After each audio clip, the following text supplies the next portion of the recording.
Bonjour tout le monde, je vous souhaite la bienvenue dans cette formation Google Classroom niveau 1.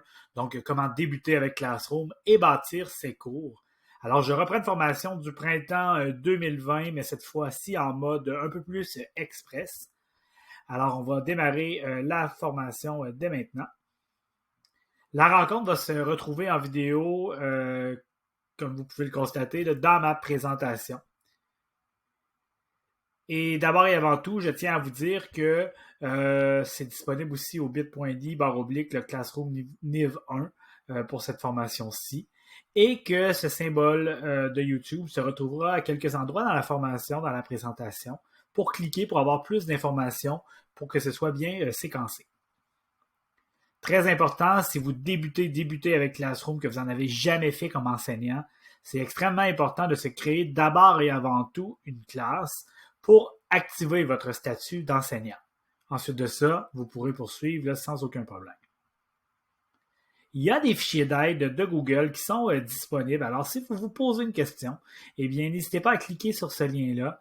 Si vous cherchez sur Google aide Google Classroom avec votre question, vous allez certainement trouver la réponse.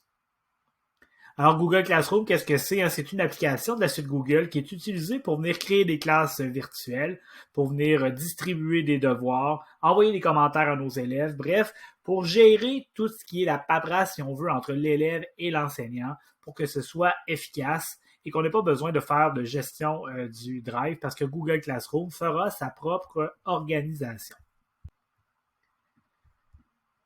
Je poursuis en vous mentionnant que Google Classroom se retrouve en plein centre de la suite Google, que ce soit le Drive, l'agenda, le Gmail, dans le cas de nos CSS, ce n'est pas souvent disponible.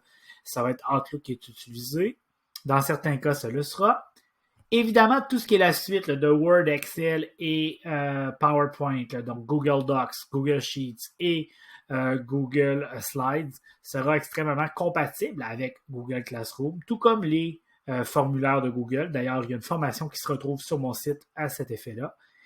De la même chose là, pour les Google Sites, c'est comment l'utiliser pour rendre ça un peu moins linéaire. Mais ce qu'il faut comprendre, c'est que Sites, si on l'utilise juste comme un site et qu'on n'utilise pas Classroom, toute la gestion des devoirs ne se fera pas. Ça va être très unidirectionnel pour donner du contenu.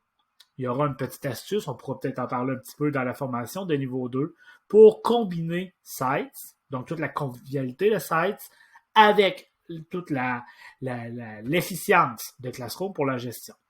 Il y a également Google Meet pour nos visioconférences, Jamboard qui est un tableau blanc extraordinaire, YouTube qui fait partie de la suite Google et toutes les extensions de Google Chrome également.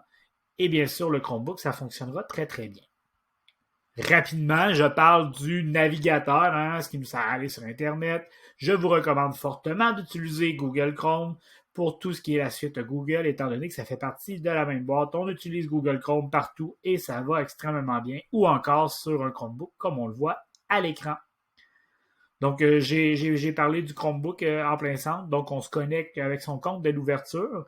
Donc, c'est très, très simple. Après ça, on est déjà connecté à Classroom. Sinon, il faut se connecter à son navigateur de Google Chrome.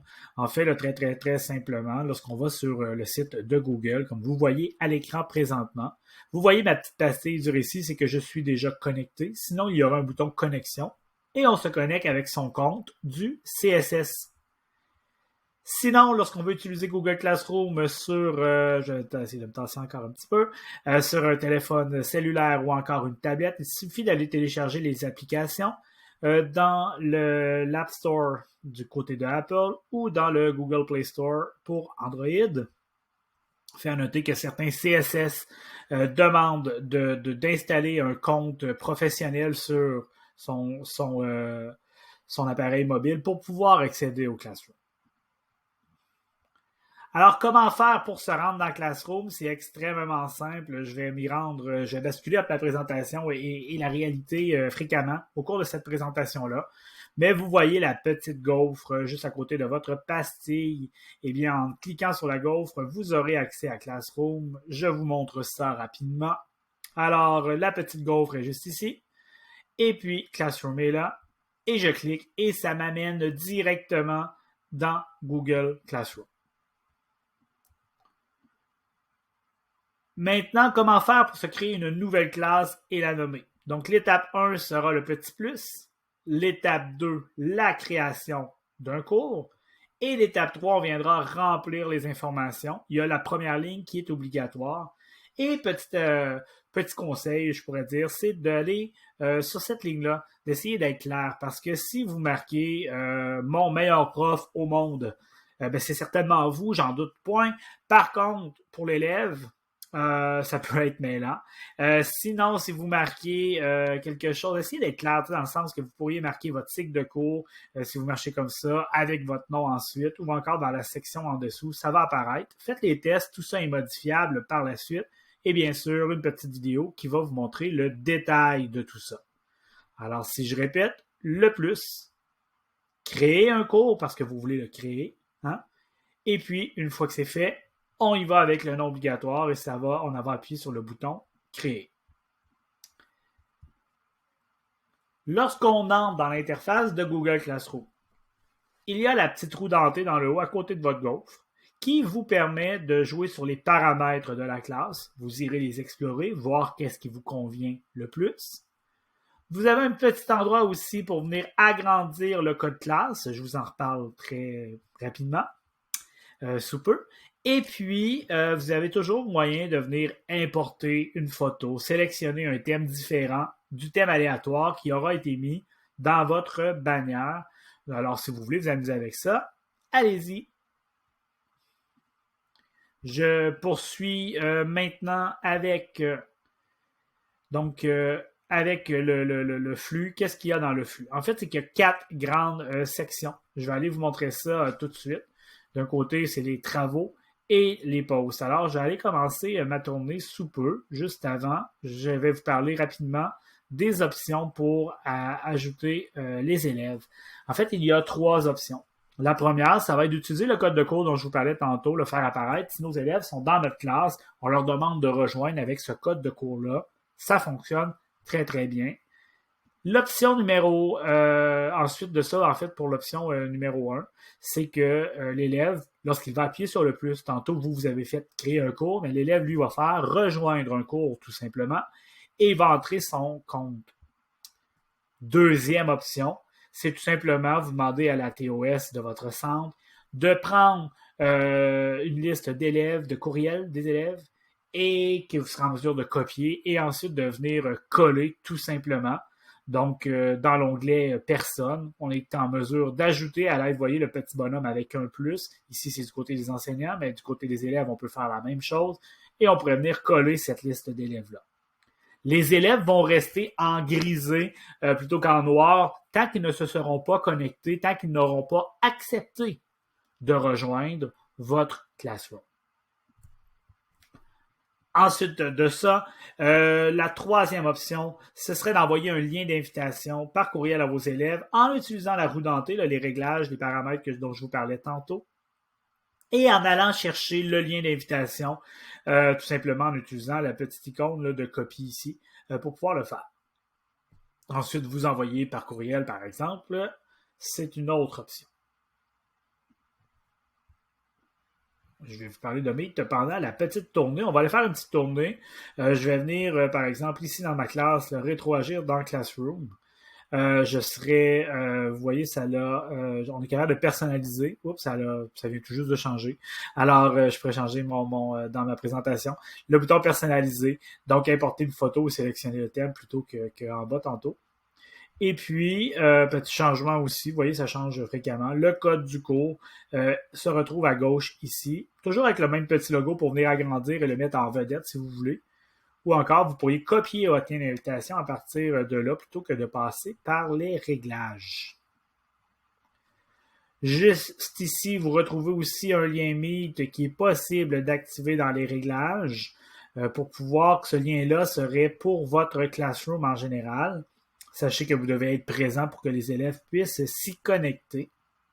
Et tantôt, je vous parlais de 4 grandes sections. La première étant le flux. Le flux, je comparerais ça à un mur Facebook, c'est-à-dire que les posts, les publications les plus récentes se retrouveront dans le haut, tandis que les publications anciennes descendront dans le fil d'actualité au fur et à mesure que cela se passera, qu'on publiera des choses. La deuxième section, c'est la section des travaux et devoirs. Vous voyez ici, je suis un peu pêle-mêle, j'ai du ménage à faire, mais c'est très simple. En fait, c'est que je clique et je descends là, un post ailleurs, ou encore je viens classer un post, vous voyez en gris ici, dans numériser par exemple. Alors, je suis capable de le faire là, lorsque je suis dans un thème, tandis qu'en haut, je ne suis pas capable de jouer parce qu'il n'y a rien qui est dans un thème ici, là, présentement. La troisième section, c'est la section des participants. Donc, si vous avez des cours, vous faites du co-enseignement, vous avez un autre enseignant qui travaille avec vous, vous allez l'ajouter dans les enseignants. Mais dans ce cas-ci, c'est pour nos élèves. On veut ajouter nos élèves. Eh bien, le petit plus est ici. Je suis capable, encore une fois, d'avoir mon lien d'invitation et également de venir coller ma liste d'élèves, comme j'en parlais précédemment. Il y a toujours moyen de prendre un élève et de faire des actions par rapport à cet élève-là. Mais dans la plupart des CSS, comme je le disais précédemment, vous ne pourrez pas envoyer un email à un élève à partir de là, étant donné que les courriels sont reliés à Outlook et non à Google dans la plupart des CSS de la région. Pour ce qui est des notes, c'est une espèce de petit résumé des différents travaux. Vous voyez qu'il y a des devoirs qui n'ont pas été attribués, d'autres qui ont été remis.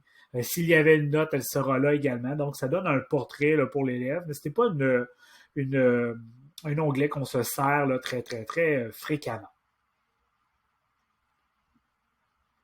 Je vous parlais de Meet, je vous en ai parlé qu'on pouvait le mettre là-dedans, tandis que Jamboard, on pourra le mettre dans les travaux et devoirs, on en parlera. En fait, on va en parler très, très rapidement. Alors, dans les travaux et devoirs, il y a différentes choses que l'on peut créer à l'aide du gros bouton plus. OK? Je vais aller vous le montrer immédiatement. Donc, rendez-vous dans la section travaux et devoirs. J'ai un gros bouton plus créé. Alors, j'appuie là-dessus. Qu'est-ce que je peux faire? Eh bien, je peux envoyer un devoir. Le devoir, l'élève va devoir me remettre quelque chose. Un questionnaire, à ce moment-là, ça va former un questionnaire tout de suite. Moi, personnellement, je préfère avoir mon Google Forms dans mon Drive et je vais venir le partager dans Devoir ensuite via un lien. Ça va se faire très, très bien. Sinon, question, très peu utilisée, je vous dirais, à la FGA. Donc, on est capable de poser une question, on va y revenir. La documentation, donc c'est quelque chose que l'élève va venir consulter. Donc, un plan de cours, par exemple, une grille d'évaluation, etc. Et sinon, le bouton de réutilisation du post que je vais vous reparler rapidement. Les thèmes, qu'est-ce que c'est? C'est les grands titres, comme vous voyez ici, numérisé, journal d'écriture. Ça, c'est un thème pour pouvoir y arriver. L'agenda de Google, vous s'en servez très très peu là, à la FGA, mais c'est possible d'y accéder. Ça va être l'agenda Google du Classroom. Et s'il vous plaît, je l'ai dit quelques fois, c'est important, le dossier Drive associé au cours, n'y touchez juste pas. OK? Pourquoi? Parce que je veux pas qu'on supprime quelque chose qu'on aurait voulu supprimer. Ce dossier-là, il s'arrange tout seul, il crée des choses tout seul pour les devoirs, etc. Mais pour le bon fonctionnement, on le laisse tranquille. Au niveau des travaux et devoirs, très, très, très important ici, comment élaborer un devoir? Ben, d'abord et avant tout, là, à la FGA, étant donné qu'on a des entrées individualisées, sauf si on est en magistral, on ne mettra pas de date limite. Donc, on va mettre aucune date limite. C'est possible de créer un devoir pour plusieurs groupes en même temps, donc pour plusieurs classrooms, parce qu'on peut l'envoyer dans différents cours sans problème. Le devoir peut être programmé à l'avance ou encore l'enregistrer en mode brouillon. Il y a des possibilités de joindre plusieurs éléments. Donc, que ce soit une vidéo, un hyperlien vers autre chose, un fichier, quoi que ce soit, ça va. Et il y a trois modes. Là. J'ai dit 2 fois le 3 modes parce que c'est important. Il y en a 3. Consultable par les élèves. OK, qu'est-ce que c'est? Consultable par les élèves, c'est que les élèves, le titre le dit assez bien, peuvent tout simplement consulter, peuvent lire le document, peuvent en prendre connaissance, sans toutefois interagir avec ce document-là. Il n'y a pas de modification qui est apportée. Très pratique dans le sens si je partage des notes de cours, si je partage un texte à lire, des consignes, peu importe, ce sera consultable par l'élève, ça va. modifiable par l'élève et faire une copie par élève, c'est là que la plupart des gens se trompent au départ. Alors, très important d'écouter ici, modifiable par l'élève, c'est que les élèves peuvent modifier un même document. Qu'est-ce que ça veut dire? C'est comme si mes élèves écrivaient tous sur la même feuille dans ma classe, OK? Dans le même travail. Pas la même feuille que j'ai donnée à tout le monde. Pas une feuille par élève. Une feuille qui est dans le milieu de la classe avec mes 20 élèves qui sont autour et qui écrivent dessus. Pourquoi c'est là? Tout simplement pour des travaux d'équipe. Je sais qu'il y en a peu à la FGA, mais s'il y a un travail d'équipe, c'est hyper pertinent d'utiliser ce type de devoir-là. Le troisième type de devoir, et c'est celui-là que vous allez vous servir le plus, c'est de faire une copie par élève. Qu'est-ce que ça veut dire? OK, on se reporte dans le temps. OK? Le temps pas très très loin. C'est-à-dire que je prends mon courriel, pas mon courriel, pardon. Je prends mon devoir, je m'en vais au photocopieur, je photocopie mon devoir 30 fois, OK? Et je passe mes copies à mes 30 élèves. Et, en plus, j'écris leur nom sur leur copie, OK? Donc, qu'est-ce que ça veut dire, ça? Ça veut dire que, en fait, c'est que c'est très, très, très pratique. Okay? Ce que je viens de vous dire là, Google Classroom le fait pour tout le monde. C'est-à-dire qu'il va créer un devoir. Dès que vous allez ajouter un élève dans votre classe, OK? S'il est pour tous le devoir, bien, il y a un devoir qui va être créé pour lui, une copie de son devoir. Donc, c'est une copie du document qui est créé pour chacun des élèves. Et tous les élèves travaillent dans des documents qui sont distincts. Donc, chacun a sa copie, chacun modifie sa propre copie et les modifications qu'il fera à l'intérieur de son Google Docs n'apparaîtront pas dans le Google Docs d'un autre. OK? Donc, extrêmement important de choisir la bonne chose. Pourquoi? Parce que lorsque je viens sur Créer et que je choisis mon devoir ici, bon, tout d'abord, je vais venir lui donner un beau titre. Je vais venir inscrire les instructions si je le souhaite. J'ai quelques options de mise en forme et je peux ajouter un fichier de mon drive. Alors, je vais aller chercher un fichier dans mon drive. Si je viens travailler le fichier et que je veux l'envoyer dans mon Classroom, ça va être assez simple parce qu'il va apparaître dans mes récents. Par exemple, la présentation que j'utilise présentement. Alors, je vais m'en servir. Parce que c'est un fichier Google, donc Google Docs, comme le Word, Google Sheets comme le Excel ou Google Slides comme le PowerPoint, dès qu'on est dans un fichier Google ou encore dans un fichier qui est PDF, on va avoir les trois choix dont je vous parlais précédemment. Si jamais ce n'est pas un fichier de ce type-là, il n'y aura pas la possibilité de faire une copie par élève. Prenez pas un document Word, s'il vous plaît, ça va juste créer des bugs et travailler avec l'interface de Google. Vous avez les trois. Alors, si je veux que tout le monde dans cette classe-là puisse avoir sa propre copie et modifier ma présentation, c'est ce que je vais choisir, ça va être l'option 3. Attention, si vous enregistrez, si vous publiez votre devoir et que vous n'avez pas choisi une copie par élève et que vous voulez modifier par la suite, on rajoute un petit niveau de difficulté parce que vous allez seulement avoir consultable et modifiable. Ce sera le seul changement que vous pourrez faire. Vous ne pourrez pas créer une copie par élève. Pourquoi? Parce que quand on crée une copie par élève, ça demande des opérations derrière. Ce n'est pas vous qui le faisiez, c'est le logiciel, c'est Classroom. Par contre, Classroom, lui, doit le savoir dès le départ que c'est le travail qu'il a à faire. Donc, ça l'explique un peu le pourquoi. Tantôt, je vous disais, on peut mettre ça dans plusieurs cours, donc je pourrais choisir plusieurs de mes cours sans problème pour l'envoyer. Vous voyez ici, il va être marqué 2 cours. Mais je vais rester dans ce cours-ci, rétroagir dans le Classroom. Je peux envoyer mon devoir à tous mes élèves, et dès que j'ai plus d'un élève dans la classe, dès que j'en ai 2, je suis capable de décocher tous les élèves et je suis capable de venir choisir un seul élève à qui je vais attribuer ce devoir-là. Règle générale, on n'a pas nécessairement de points.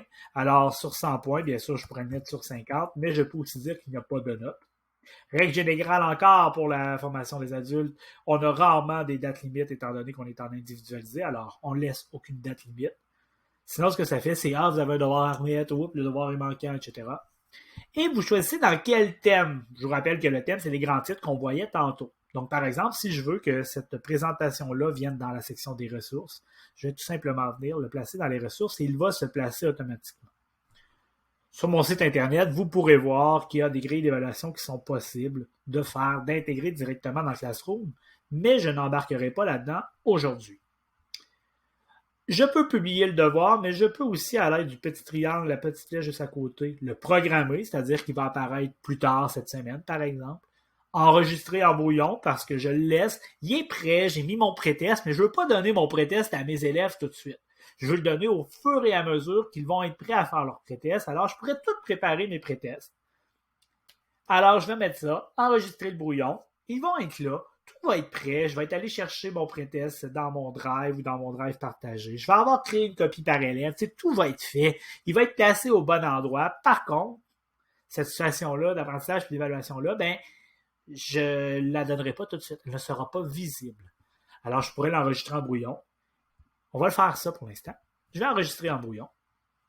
Alors, vous allez voir, on l'a mis dans la section des ressources. Elle s'appelle titre, ma ressource. Et si je veux changer mon brouillon, j'ai mes 3 petits points ici, je vais venir faire modifier. Et là, je vais venir choisir mon élève, puis là, je vais y envoyer à William, alors je vais faire publier le devoir de cette façon-là. Et l'attribution du devoir va se faire. William va recevoir une notification comme quoi qu'il y a un nouveau devoir à faire. Lui va pouvoir maintenant y accéder et faire le travail qui vient avec ça. Donc, c'est de cette façon-là, grosso modo, que fonctionnent les travaux et les devoirs, cette section-là. Vous pourrez aller voir la vidéo de numérisation du devoir, comment numériser un devoir pour l'élève et la déposer dans Classroom. Ça va vous donner une bonne idée. Depuis quelques semaines, quelques jours, je ne sais pas trop, en tout cas récemment, ils ont fait l'ajout d'un bouton dans l'application pour numériser lorsqu'on va ajouter un devoir. Donc, c'est vraiment parfait. Ça va vous rendre un document PDF que vous pourrez annoter ensuite. Il y a une capsule là-dessus aussi sur mon site Internet pour savoir comment annoter le devoir d'un élève, là, tout simplement. Alors, poursuivons. La création du questionnaire, il y a une vidéo qui explique ça. Si jamais vous voulez y aller de cette façon-là. Il y a un bouton d'importation des notes pour que les notes puissent rentrer automatiquement là, dans mon Classroom. Donc, c'est quand même intéressant. Le bouton de création de questions, j'ai dit que ça peut utiliser. Vous pourrez quand même lire là, dans la présentation qu'est-ce qu'on peut en faire. Mais toutes les fois, on est capable d'ajouter là, vidéo, pièces jointes et compagnie, liens, dans les différents types là, de supports que j'utilise dans la section des travaux et devoirs. La documentation, je vous en parlais tantôt aussi. Donc, quelque chose qui peut être programmé à l'avance encore, etc. De la même manière, je ne recommencerai pas.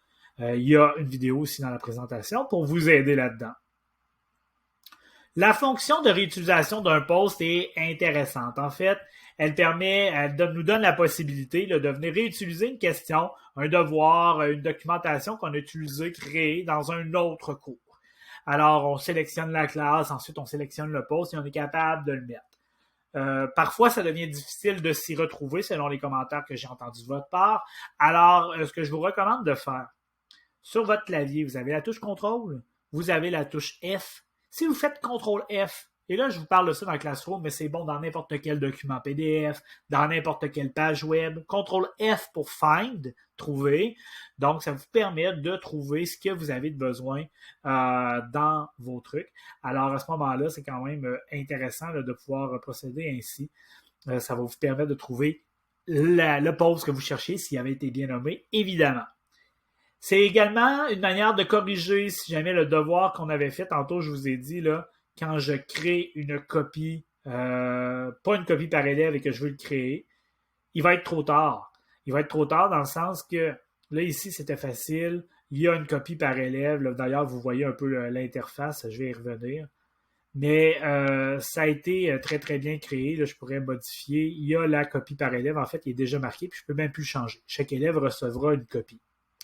Si jamais dans mon... Puis vous voyez, j'appuie sur mon titre ici pour retourner dans mon Classroom. Dans la section travaux et devoirs, si jamais j'avais oublié de mettre un document qui était attribué à tout le monde, etc., je ne pourrais plus changer, comme je vous disais tantôt. Une façon de faire, c'est de dire, OK, je vais venir créer en réutilisant le post comme je viens de vous parler. Là, présentement, c'est un post qui est dans ma Classroom déjà. Ce que je pourrais prendre celui qui n'avait pas fonctionné, réutiliser. Puis là, à ce moment-là, j'aurais l'option, si jamais elle n'était pas là, de venir choisir là, une copie par élève. Donc, ce n'est pas perdu à jamais. Si jamais vous vous trompez, utilisez la fonction réutiliser un post. Pour les élèves, comment ça se passe? Ben, il y a une auto-formation que j'ai créée, hein? Une auto-formation que je leur ai dédiée. Le lien est disponible dans la présentation. Partagez-le à vos élèves et même créez-vous une documentation dans votre classroom. C'est un site qui ressemble à ceci. Comment se connecter avec l'ordinateur, comment aller chercher sur l'appareil mobile, comment bien utiliser Classroom. Bref, il y a différentes vidéos qui sont là. La remise des travaux sur les appareils mobiles. Donc, vraiment, là, on est capable de numériser aussi ce que je vous ai parlé tantôt, ou encore comment utiliser Kami. Tout est là pour l'élève. Ça lui prend une quinzaine de minutes, puis ça lui indique comment faire. Donc, je pense que c'est important d'accompagner nos élèves là-dedans. L'élève, lui, de son côté, va rejoindre un cours.